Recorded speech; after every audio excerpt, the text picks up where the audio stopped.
Elon மஸ்கினால் இந்த மண்ணுலகத்திலிருந்து விண்ணுலகத்திற்கு rocket அனுப்புறாரு. ஒரு பைசா கூட செலவில்லாம நம்மாலும் இந்த மண்ணுலகத்திலிருந்து விண்ணுலகத்திற்கு ராக்கெட்டை அனுப்ப முடியும். மூலாதாரத்திலிருந்து உங்களது முதுகுத்தண்டு வழியாக அந்த வெப்பம் என்பது பயணம் செய்யும்.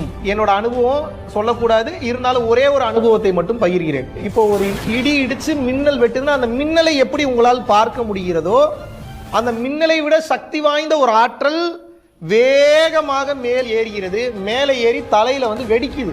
இது ஒரு மாபெரும் பேரண்டத்தினுடைய ஒரு காட்சி. அப்படியே கரைஞ்சிட்டேன். கரைஞ்சதுக்கு அப்புறம் எங்க இருக்குன்னே தெரியல. உடம்ப ஃபீல் பண்ண முடியல, கையை ஃபீல் பண்ண முடியல, காலை ஃபீல் பண்ண முடியல. உண்மையான ராக்கெட் நமக்குள்ள இருக்கு. அதை வந்து அனலினால் மேலே எழுப்பும் போது அந்த இறை காட்சி மனித உடலை கடந்த காட்சி கிடைக்கும். அப்புறம் சேட்டிலைட் மேலே வந்து ஏவப்பட்டாச்சு.